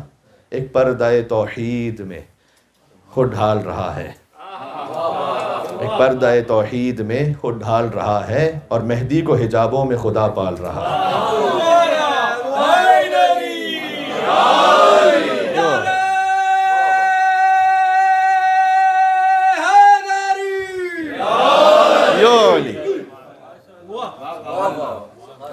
اللہ کا نظام ہے کہ وہ اپنی معصوم حجت کو کسی غیر معصوم گود میں نہیں دیتا. ہائے ہائے ہائے، بات پہنچ رہی ہے. لہذا مصطفیٰ کو دیا ابو طالب کی گود میں، علی کو دیا محمد مصطفیٰ کی گود میں. جی یہ ترتیب اللہ سبحانہ وتعالیٰ کے حکم سے اور امر سے جاری و ساری رہی. ایک جملہ میں آپ کی خدمت میں پہنچانا چاہتا ہوں اور اسے پڑھوں یہاں سے کہ حضرت ابو طالب علیہ السلام نے خطبہ نکاح پڑھا. تو مجھ پر ضروری ہے کہ میں کم سے کم ایک جملہ اس خطبہ نکاح سے خاص حوالے سے پڑھوں تاکہ آپ تک میں اس خاص بات کو پہنچا سکوں. اور اس خطبہ نکاح کو میں کتاب اللہ یحضر الفقیہ سے پڑھ رہا ہوں، اور کتابوں میں بھی لکھا ہوا ہے یہ خطبہ نکاح کہ جب حضرت ابو طالب نے خطبہ نکاح پڑھنا شروع کیا رسول اللہ کا، کیا شان ہے. یا آپ کسی بھی عام مسلمان سے یہ پوچھیے کہ آپ نے کس پنڈت جی سے اپنے بیٹے کا نکاح کروایا تھا،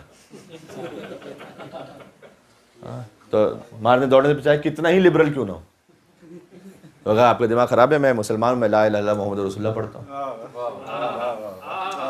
اچھا آپ محمد رسول اللہ پڑھیں تو آپ کا نکاح کوئی مسلمان پڑھے، اور جو خود محمد رسول اللہ ہے یہ ہولی. تو حضرت ابو طالب علیہ السلام نے جو خطبہ نکاح پڑھا اس کا جو پہلا فقرہ الحمدللہ الذی، یہاں سے خطبہ نکاح شروع ہوتا ہے. حضرت ابو طالب علیہ السلام پڑھے خطبہ نکاح الحمدللہ الذی جعلنا من زرع ابراہیم، حمد اس پروردگار کی جس نے ہمیں رکھا ابراہیم علیہ السلام کی ذریت میں. انسان شکر اسی بات کا کرتا ہے جس پر فخر ہوتا ہے اسے. ابراہیم علیہ السلام کی ذریت میں ہمیں رکھا، اس بات پر اللہ کی حمد ہے. وذریت اسماعیل، اور اسماعیل کی نسل سے ہمیں رکھا، اس بات پر اللہ کا شکر، اس کی حمد ہے. وجعل لنا بیتا محجوجا، اور اللہ نے، اللہ اکبر، اللہ نے ہمارے گھر کو حجتوں کا گھر قرار دیا. ہمارے گھر کو حجتوں کا گھر قرار دیا. اس کا دوسرا ترجمہ ہو سکتا ہے کہ اللہ نے ہمارے گھر میں قرار دیا کہ جو حج ہوگا اس کی نگہبانی ہم کریں گے. حج والا گھر ہمیں قرار دیا. وحرما آمنا یجیء الیہ ثمرات کل شیء، اور ہمارا گھر وہ ہے کہ جہاں اللہ کی ہر نعمت پلٹتی ہے. وجعلنا الحکام علی الناس فی بلدنا، اور اللہ نے ہمیں حاکم بنایا تمام انسانوں پر. یہ خطبہ نکاح پڑھ رہے ہیں. الذی نحن فی، جس بلد میں، جس شہر میں ہم ہیں اس پر تمام انسانوں میں ہمیں حاکم بنایا. ثم ان ابن اخی محمد ابن عبداللہ بن عبد المطلب، اس کے بعد میرے بھائی کا بیٹا محمد ابن عبداللہ ابن عبد المطلب، لا یوزن برجل من قریش، اس کا موازنہ قریش میں کسی مرد کے ساتھ نہیں ہو سکتا. ولا یقاس باحد منهم، اللہ اکبر. اہل بیت علیہ السلام نے نہیں فرمایا لا یقاس بنا احد، یہ ایگزیکٹ ان کی حدیث کے جملے. ہمارا مقایسہ نہیں کرنا، ہمارا کمپیریزن نہیں کرنا کسی بھی ایک کے ساتھ. یہ ابو طالب علیہ السلام نے محمد کے خطبہ نکاح میں پڑھا تھا اس کو. سبحان اللہ سبحان اللہ. لا یقاس، کہ فرمایا کہ باحد منهم، لا یقاس باحد منهم، اس محمد کا موازنہ مقایسہ کسی سے ہو ہی نہیں سکتا الا عظم عنہ، مگر کہ محمد سب سے عظیم ہے. وَإِن كَانَ فِي الْمَالِ قَلَّ، اس لیے کہ حضور کا ازدواج حضرت خدیجہ ملکۃ العرب ہے، حضور کی زندگی فخر میں گزری زیادہ. تو کہیں ایسا شبہ نہ آ جائے کہ محمد کہیں شادی مال کے لیے تو نہیں کر رہے. تو اس کو کلیئر کیا حضرت ابو طالب نے خطبہ نکاح میں. وَإِن كَانَ فِي الْمَالِ قَلَّ، اگرچہ کہ میرے محمد کے پاس مال کم ہے. وَإِنَّ الْمَالَ ذِلٌّ ذَائِلٌ، لیکن مال تو چلتی پھرتی چھاؤں کی طرح ہے، ضروری نہیں کہ ہمیشہ ہر ایک کے پاس رہے گا. آج کسی کے پاس ہے، کل کسی کے پاس ہے. سبحان اللہ. یہاں پر ایک جملہ جہاں سے میں پڑھ رہا ہوں وہاں نہیں لکھا ہوا، لیکن ایک اور مقام پر وَإِنَّ لَهُ نَبَأٌ عَظِيمٌ، میرے بیٹے کے پاس ایک مستقبل کی بڑی خبر ہے. نبا اسی نبی سے کہتے ہیں جو نبوت کے اعلان سے پہلے، یہ نبوت کے اعلان سے پہلے کا خطبہ ہے. نبوت کی خبر دے، وہ کافر نہیں، وہ محسن اسلام ہوتا ہے وہاں. اس کے بعد حضرت ابو طالب نے یہ اصل بات یہ سننے والی، وَلَهُ فِي خَدِیجَہ رغبہ، میرے محمد کے دل میں خدیجہ کے لیے ایک رغبت ہے. وَلَهَا فِيهِ رغبہ، اور خدیجہ کے دل میں بھی محمد کے لیے ایک رغبت ہے. وَالصِّدَاقُ مَا سَأَلْتُمْ عَاجِلُهُ وَعَاجِلُهُ مِن مَالِي، اور جتنا مہر ہے اس نکاح کا، چاہے ابھی دینا ہو یا بعد میں دینا ہو، یہ میں ابو طالب اپنے مال سے دوں گا. محمد کا مہر، محمد کا مہر بنا ہے ابو طالب علیہ السلام کے مال سے. ہائے ہائے ہائے ہائے، کتنا پاکیزہ ہوگا حضرت ابو طالب علیہ السلام کا مال، کہ اللہ سبحانہ و تعالیٰ نے یا تو غنی بنایا حضرت خدیجہ کے مال سے، یا مہر ادا فرما حضرت ابو طالب کے مال سے. یہ کم لوگ جانتے ہیں کہ حضور کا مہر ابو طالب علیہ السلام کے مال سے ادا کیا گیا. اچھا، جو مہر ہوتا ہے اسی مہر سے پھر نکاح کا دار و مدار ہوتا ہے، آپ جانتے ہیں نا. یعنی اتنا پاکیزہ ہے حضرت ابو طالب علیہ السلام کا مال. سبحان اللہ.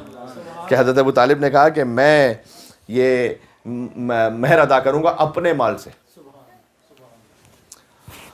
اب جیسے حضرت ابو طالب علیہ السلام پہ کوئی اعتراض یا شک ہے، سب سے پہلے تو یہ دیکھیں کہ حضور کا نکاح، اس میں جو مہر ہے وہ مہر ہی پورا نہیں ہوگا جب تک کہ ابو طالب علیہ السلام کا مال نہ ہو.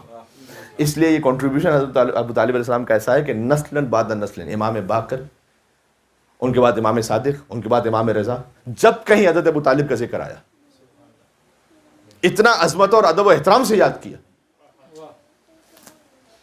بلکہ ویسے ائمہ علیہ السلام کا طریقہ کیا ہے دیکھیں، اگر کوئی کچھ کہہ بھی دے تو خوش اخلاقی سے سامنے پلٹ کر جواب نہیں دیتے. لیکن آپ کو مولا علی علیہ السلام کے معاملے میں ملے گا کہ مولا علی سے کسی نے کہا کہ یا علی ابو کا فی النار، کیا تمہارا باپ جہنم میں؟ مولا نے کہا فاح اللہ فمک، چپ ہو جا، اللہ تیرے منہ کو بند کر دے. یہ عربوں میں ایک جملہ ہوتا ہے کہ یعنی سامنے آگے اگلا جملہ نہ، بند ہو جا آپ، یعنی زبان کو بند کر دیں. میں نے غضبناک ہوتے ہوئے اہل بیت علیہ السلام کو یا اس وقت دیکھا ہے کہ جب عمر ابن عبدود نے حملہ کیا حضور کے خیمے پر، تو حضور نے کہا من حاضل کل کون ہے جو اس کتے کی زبان کو بند کرے. اور یا ابو طالب علیہ السلام کے معاملے میں اگر مولا علی سے کہا گیا تو دیکھیں مولا علی فقط بیٹے ہونے کی حیثیت میں نہیں کہہ رہے، وہ امام وقت اور حجت خدا ہونے کی حیثیت میں کہہ رہے. تو یہ دو معاملات ایسے ہیں کہ جس پر اتنے زیادہ سیریس ہوتے تھے اہل بیت علیہ السلام. اگر کوئی ان کے گھر پر، خانوادے پر حملہ کرے گا گھر پر آ کر، اب وہ کوئی بھی ہو تاریخ میں، وہ بظاہر انسان نظر آ رہا ہے لیکن وہ انسان نہیں، اس کی حقیقت کیا ہے وہ رسول اللہ نے بیان کی ہے. اب اس تاریخ میں پوری آپ تاریخ پڑھ لیجئے گا.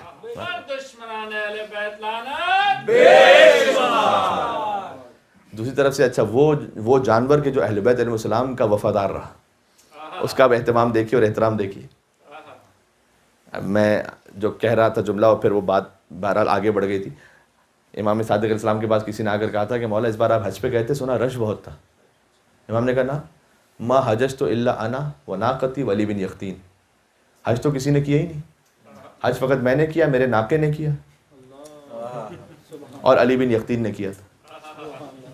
ارے مولا اتنے سارے لوگ تھے. مولا نے کہا کوئی بھی ہماری ولایت پہ نہیں تھا. اس ترتیب میں بھی مولا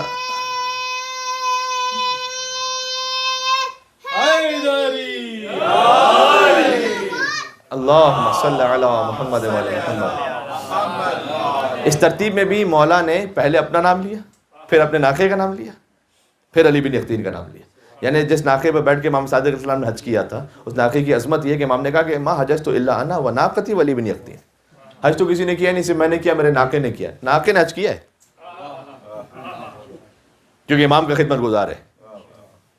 یہ جن لوگوں کو ذوالجناح کی عظمت اور احترام سمجھ میں نہیں آتا نا, بات پہنچ رہی ہے ہاں, جو ان کے لیے کہ جو جانور بھی اہل بیت علیہ السلام کی خدمت میں کام آ جائے, اس کا احترام ہے کہ امام نے کہا ما حججت الا انا, میرے ناقے نے بھی حج کیا ساتھ میں, وہ علی بن یقطین, اور علی بن یقطین نے کیا بس. باقی وہی واقعہ کہ جو امام نے دو انگلیوں کے درمیان دکھلایا, تو کوئی ریچھ تھا, تو کوئی بھیڑیا تھا, تو کوئی کیا تھا, تو کوئی کیا تھا. ان کی حقیقت یہ تو یہ کہ حدیث میں ایک آیا ہے کہ اللہ سبحانہ و تعالیٰ نے جو اہل بیت کی ولایت پر نہیں ہے انہیں انسانی صورت عطا کی ہے تاکہ تمہیں وحشت نہ ہو, ورنہ پوری آبادیوں میں خالی ایک مومن ہوتا تو لاکھوں کی تعداد میں پتہ نہیں کوئی جانور رہ رہے ہوتے. تو کہا تمہیں وحشت نہ ہو, اس لیے ہم نے انہیں انسانی صورت عطا کی ہوئی ہے, ورنہ انسانی صورت ہے نہیں. انسان حقیقت میں وہ ہے کہ جو توحید اور رسالت اور ولایت پر ہے. یہ حدیث کا خلاصہ میں نے آپ کو سنا دیا.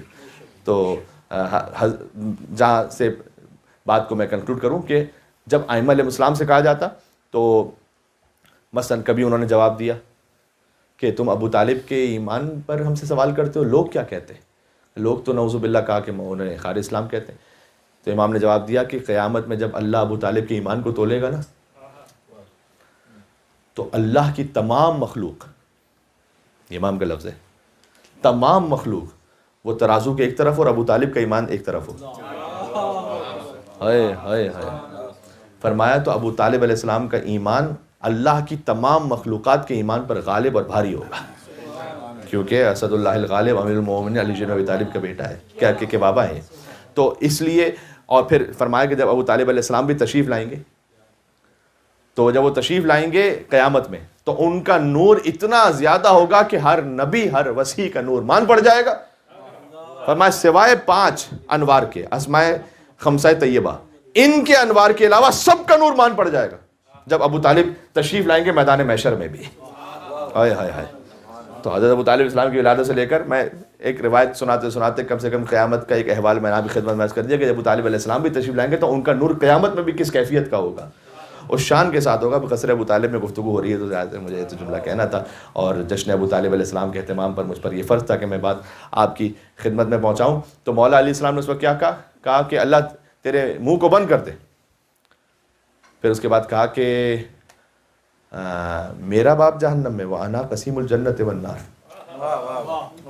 جبکہ میں جنت و جہنم کا تقسیم کرنے والا ہوں. یعنی مولا کہنا چاہتے تھے کہ میرے باپ کی فکر نہ کر. آئے آئے اگلا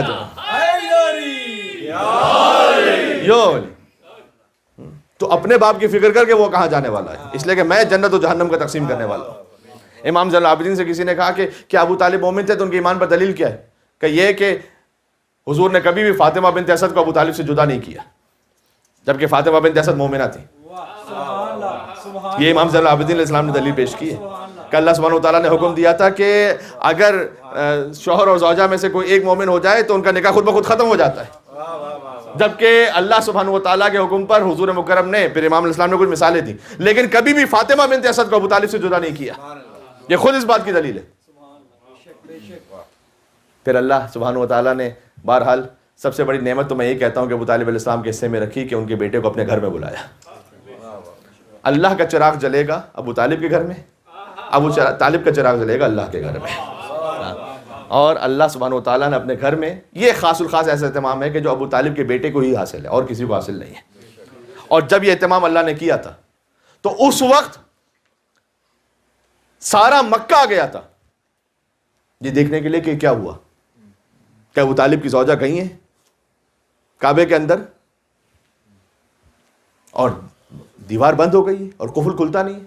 سارا مکہ آ گیا، نہیں آئے تھے تو ابو طالب نہیں آئے تھے اس وقت، کیونکہ ابو طالب جانتے تھے کہ کیا یہ منصوبہ الہی ہے جیسے پورا ہونا ہے. ابو طالب علیہ السلام کیا، طالب کی ولادت ہے، عقیل ہے، جعفر ہے اور علی ہے. تو حضور مکرم آئے آخر میں تیسرے دن، جب ابو طالب کی زوجہ علی کو لے کر باہر نکلی اور علی نے آغوش مادر سے آغوش رسالت میں آ کر آنکھیں کھولی، اور اس دنیا میں آنے کے بعد جو پہلی زیارت کی وہ رسول اللہ کا چہرہ تھا. سبحان اللہ. میں نے عرض کیا نا کہ رسول اللہ نے جب علی کو گود میں لیا تو وہ حل جزاء الاحسان الا الاحسان کا وہ مطلب پورا ہو گیا کہ ابو طالب اپنی گود میں محمد کو لے کے گھوما کرتے تھے. خدا کے بعد جو سب سے بڑا ہے ابو طالب کی گودی کا پلا ہے.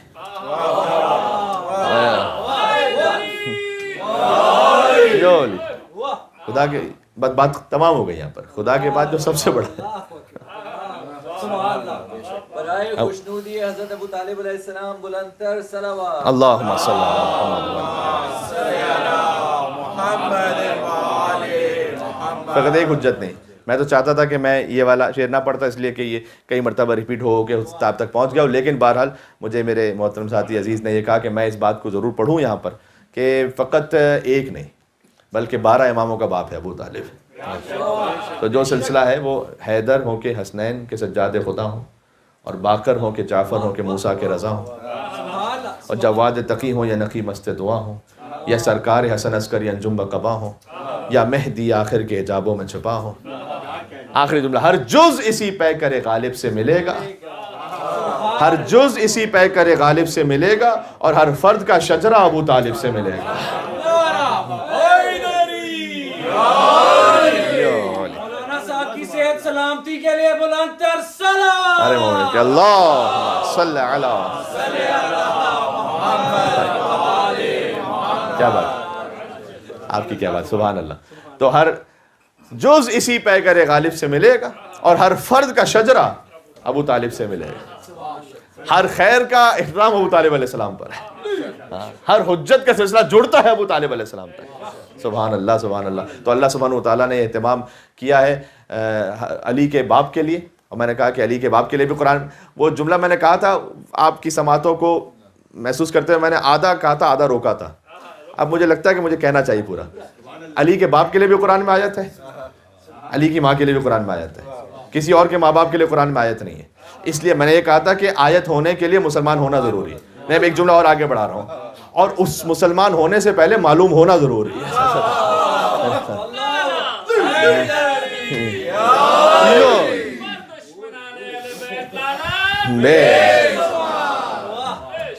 یہ خاص ابو طالب علیہ السلام کے گھر کا خاصہ ہے.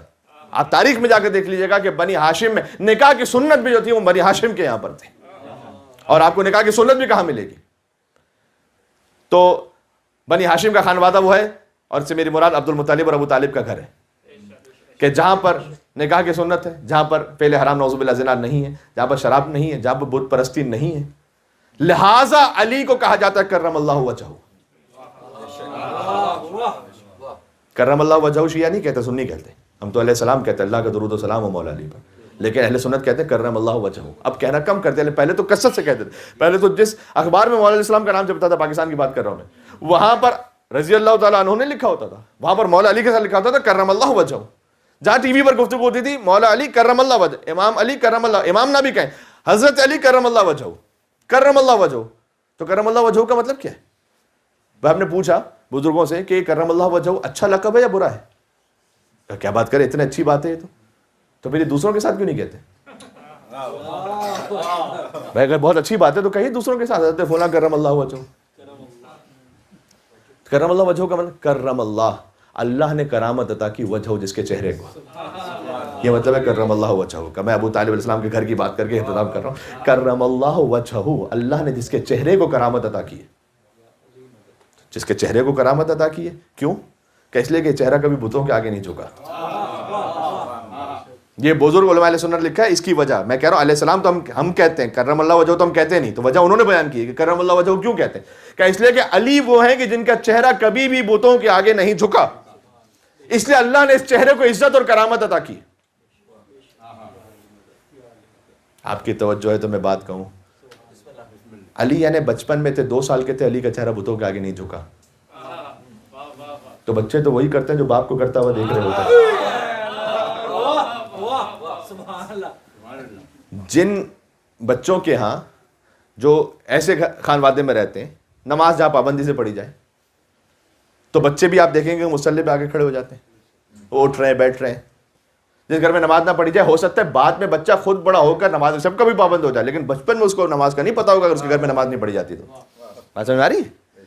تو بچے تو وہی کرتے ہیں کہ جو باپ کو کرتا ہوا دیکھتے ہیں. اب میں بالکل عام سطح پہ بات کر رہا ہوں, ہم تو مولا علی کو امام سمجھتے بات کر رہے ہیں, وہاں تو اشہد ان کنت نورا فی الاصلاب الشامخہ والارحام المطہرہ, میں تو بالکل عام سطح پہ بات کر رہا ہوں. اس کا مطلب نتیجے 2 ہیں. یہ خطیب اکبر مولانا مرزا اطہر صاحب نے اس نتیجے کو دیا تھا, اور میں آپ کی خدمت میں ان کی روح کو اصالہ ثواب کرتے ہوئے کہہ رہا ہوں. نتیجے 2 میں سے ایک ہے, آپ کو ماننا پڑے گا کہ یا تو کبھی علی نے اپنے باپ کو دیکھا نہیں سجدہ کرتے ہوئے بتوں کو, تو انہوں نے بھی نہیں کیا,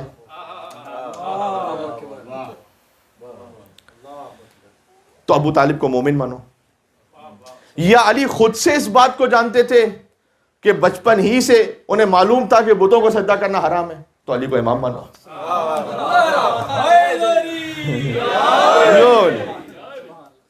یعنی ناؤ ڈیسائیڈ یور سیلف کہ یا تو آپ کو ابو طالب کو مومن ماننا ہے کرم اللہ وجہہ, جس کے چہرے کو اللہ نے کرامت ہے, یا آپ کو علی کو امام ماننا ہے کہ جو بچپن سے جانتے تھے, 1 سال کے تھے 2 سال کے تھے, پتا تھا کہ بتوں کو سجدہ کرنا حرام ہے, جبکہ ہر ایک کر رہا تھا مثلا. تو کرم اللہ وجہہ خود یہ لقب مولا علی علیہ السلام کا, یہ ایمان ابو طالب کا اعلان بھی ہے کہ علی نے کبھی نہیں دیکھا کہ ان کے باپ کا چہرہ بتوں کے آگے جھکا ہو, اور علی نے کبھی نہیں دیکھا اس لیے کہ اللہ سبحانہ و تعالیٰ نے علی کو اپنے گھر میں بلایا, اور حضور پہنچے تو وہ یہ کہ حضور نے اپنی گود میں لیا مولا علی علیہ السلام کو. اس وقت جب پھر ابو طالب آئے بعد میں, اور پھر ابو طالب اپنے بیٹے کو جب گود میں لے جانے لگے اپنے گھر میں, تو اس وقت لوگوں نے کہا کہ ابو طالب کہاں لے جا رہے ہو اپنے بیٹے کو, ایک عربوں کی سنت تو پوری کر کے جاؤ. عربوں کی سنت یہ ہے کہ یہاں پر رکھو پتھر پر اپنے بیٹے کو, اور ایک سانپ کوئی آئے گا, اگر سانپ نے بیٹے کو نقصان پہنچا لیا تو میں سمجھیں گے کہ یہ تمہارا نہیں ہے, نعوذ باللہ من ذلک, اور اگر وہ چلا گیا تو پھر ہم سمجھیں گے کہ ٹھیک ہے صحیح ہے, نقصان نہ پہنچایا. تو عربوں کی سنت یہ تھی کہ وہ سانپ ایک اژدہا آتا تھا, اور اس کے بعد اژدہے نے اگر بچے کو نقصان پہنچا دیا, جس کا لوگ سمجھتے تھے کہ بھائی یہ تو پھر صحیح النسب ہی نہیں, اور اگر نقصان پہنچائے بغیر چلا جاتا تو پھر انہیں یقین آتا تھا کہ صحیح النسب ہے. ابو طالب کو کیا ڈر تھا, رکھ دیا انہوں نے پتھر پر. اژدہا آیا, اللہ اکبر, مولا علی شیر خدا حیدر کرار علی ابن ابی طالب علیہ السلام, ید اللہ ہاتھوں سے علی ابن ابی طالب نے اس بالکل شیر خارگی کے گہوارے کے عالم میں علی ابن ابی طالب نے اژدہے کو چیر دیا, آپ جانتے ہیں. اور اژدہے کو چونکہ چیر دیا, لہٰذا ایک وجہ یہ بھی کہی جاتی ہے کہ اس وقت علی ابن ابی طالب کا نام حیدر رکھا ان کی ماں نے. یول حیا کہتے ہیں بڑے سانپ کو, اور درہ کہتے ہیں چیر دینے کو, حیا درہ, جس نے چیر دیا بڑے سانپ کو وہ ہے علی ابن ابی طالب. اور جب علی نے چیر دیا تو لوگوں نے ابو طالب سے آ کر کہا کہ ابو طالب تمہارے بیٹے نے تو غضب کر دیا, جو ہمارے یہاں پر نسب کا معیار تھا وہی چیر کے ختم کر دیا. اوئے ہوئے ہوئے, آپ کی توجہ ہے تو میں بالکل جشن نما ماحول بن چکا, میں احترام پر آ گیا کہ جو ہمارے یہاں نسب کا معیار تھا وہ تمہارے بیٹے نے ختم کر دیا. ابو طالب نے جواب دیا, اب جو نسب کا معیار قائم ہوا ہے, حیدر حیدر حیدر حیدر حیدر حیدر حیدر حیدر حیدر حیدر.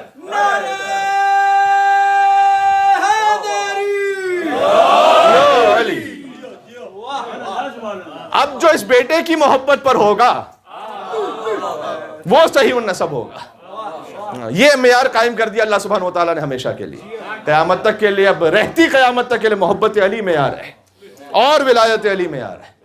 اب کسی کو اچھا لگے برا لگے, معیار یہی ہے, اور یہی اللہ سبحانہ و تعالیٰ نے قائم کیا. اللہ سبحانہ و تعالیٰ میں اس خانوادے کی محبت پر ہمیشہ رکھے اور شفاعت نصیب فرمائے. اور بڑا اچھا لگا آپ کی خدمت میں پہنچ کر حضرت ابو طالب علیہ السلام کا ذکر ہوا, تو یقیناً مولا علی تو راضی ہوئے ہوں گے یقیناً. کون بیٹا راضی نہیں ہوگا کہ جب ان کے باپ کا ذکر ہو اور شان کے ساتھ ہو اور چہروں پر مسکراہٹ ہو. تو جو آج مسکرا جائے گا وہ قبر میں بھی مسکراتا رہے گا انشاءاللہ سے. تو ہمیں قبر میں نور علی بن ابی طالب علیہ السلام کی زیارت نصیب ہو, انہیں دیکھنا نصیب ہو ہمیں انشاءاللہ. میں تو کہوں گا قیامت میں حضرت ابو طالب علیہ السلام کی شفاعت سے ہم سب کو بہرمند فرما اللہ سبحانہ و تعالیٰ. اس لیے کہ ابو طالب السلام کا نور جب تمام انبیاء اور اوصیاء کے نور پر غالب آ جائے گا تو یقین ان کی شفاعت تو اولین و آخرین کے لیے قابل قبول اللہ سبحانہ و تعالیٰ کی بارگاہ میں انشاءاللہ سے. پروردگار تو حضرت ابو طالب کی قبر کو بھی مسمار کیا گیا, ان کی بھی بے احترامی کی گئی. جنت المعلیٰ میں ان کی قبر ہے, جیسے جنت البقیع مسمار ہے ویسے جنت المعلیٰ جہاں حضرت ابو طالب حضرت عبد المطلب کی قبریں. تو پروردگار ان دونوں قبرستانوں جہاں پر بنی ہاشم کی قبور ہیں, ائمہ علیہ السلام کی قبور ہیں, ان کی تعمیر کے اسباب جلد سے جلد فراہم فرما. ہمیں اس مقام کی ابو طالب کے بیٹے کی زیارت بھی نصیب فرما نجف اشرف میں انشاءاللہ, اور ابو طالب علیہ السلام کی قبر کی زیارت انشاءاللہ جنت المعلیٰ مکہ مکرمہ میں نصیب فرما. اس زیارت کو قبول فرما. اس فرش عذاب پر آنے کو اپنی بارگاہ میں جنہوں نے بھی دام درہم قدم سخن جس طرح سے بھی خدمت کی اسے قبول فرما. اس محبت کو ہماری نسلوں میں جاری و ساری فرما. محبت کے ساتھ اعداء اہل بیت سے برات بھی ہمیں عطا فرما. یہ ہمیں ائمہ علیہ السلام نے سکھلایا ہے. امام صادق اسلام نے ولایت بھی سکھلائی, ساتھ میں برات بھی سکھلائی. ولایت سکھلائی اس طرح سے کہ ہر نماز کے بعد تسبیح فاطمہ الزہرا پڑھو.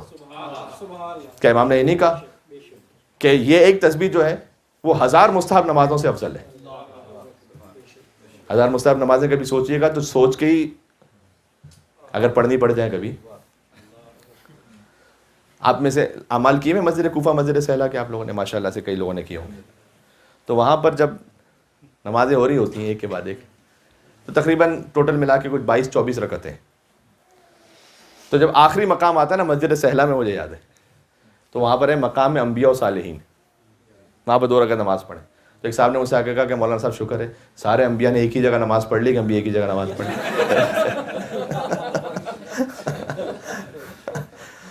ورنہ ہر نبی حضرت ابراہیم ایک جگہ نماز پڑھ رہے ہیں, حضرت خضر ایک جگہ نماز, تو سارے انبیاء نے ایک جگہ نماز پڑھ لی تو اللہ کا شکر ہے کہ ہم نے ایک جگہ نماز پڑھ. تو اس بہرحال مشکل ہوتا ہے کہ ہم 20 رکعتیں پڑھیں 30 رکعتیں پڑھیں, بہت مشکل ہو جاتا ہے.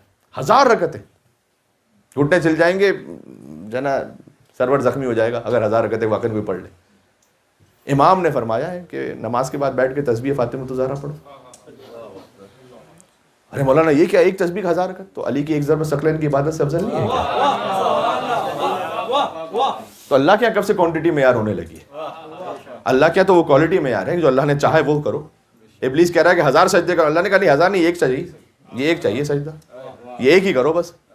تو امام صادق اسلام نے فرمایا کہ جو تسبیح پڑھے وہ 1000 مستحب نمازوں سے افضل ہے. ہم اپنے بچوں کو اپنی دادی فاطمہ الزہرا کی تسبیح ایسے سکھلاتے ہیں جیسے بچوں کو فرض نماز سکھلاتے ہیں. امام نے ولایت سکھائی. یہاں تسبیح مکمل ہوتی تھی تو امام 4 مردوں اور 4 عورتوں پہ لعنت بھی کرتے تھے. ابھی نام نہ پوچھیے گا مجھ سے کہ کون سے نام ہے, وہ نام آپ کو یا تو خود پتہ ہونے چاہیے یا بعد میں آپ.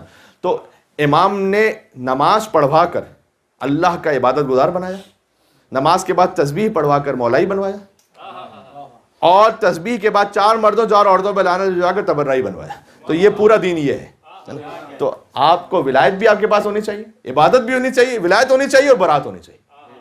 یہ پورا دین ہے انشاءاللہ. اللہ سبحانہ و تعالی ہمیں اپنے اس پورے دین پر ثابت قدم رکھے, اور پروردگار تمام مرحومین کو اس جشن میں اور اس ثواب میں شریک کرتے ہیں. جو آپ کے چہرے پر مسکراہٹ آئی, خوشی آئی جس طرح سے آپ نے اس جشن کو سنا, تو یقیناً اس کا ثواب انشاءاللہ مرحومین کی خدمت پہنچے. ایک فاتحہ پڑھ کر ان کو مزید ثواب میں شامل فرمائیے گا. بسم اللہ الرحمن الرحیم. الحمدللہ رب العالمین الرحمن الرحیم مالک یوم الدین ایاک نعبد و ایاک نستعین اهدنا الصراط المستقیم صراط الذین انعمت علیہم غیر المغضوب علیہم ولا الضالین. اللهم اغفر للمؤمنين والمؤمنات والمسلمين والمسلمات الأحياء منهم والأموات. تابع بيننا وبينهم بالخيرات إنك مجيب الدعوات إنك على كل شيء قدير برحمتك يا أرحم الراحمين. یہاں سے وہاں تک حضرت ابو طالب علیہ السلام کے جشن کی مبارکباد تمام ائمہ علیہ السلام کی خدمت میں پیش کرتے ہوئے 3 مرتبہ پرزور حیدری صلوات دیجیے گا. محمد علی محمد پر اللہم صلی علی محمد و آل محمد. اللہم صلی علی محمد و آل محمد. اللہم صلی علی محمد و آل محمد.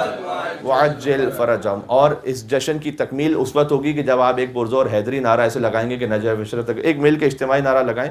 مولا علیہ السلام کی خوشنودی، ان کے بابا کا جشن ہے آج، تو مولا علیہ السلام خوش ہوں آپ کے نعرے سے، اس طرح سے ہمارا نعرہ ہو. اور مولا علی علیہ السلام گویا دیکھیں نعرہ حیدری تو کیسے بھی کہیں ثواب ہے، یا علی کہیں ثواب ہے، ہاتھ اٹھا کے کہیں تو غدیر کی یاد بھی تازہ ہوتی ہے، اس لیے کہ محمد نے علی کو ہاتھ اٹھا کر من کنت مولا فہذا مولا. بلند کر کے سبحان نعرہ حیدری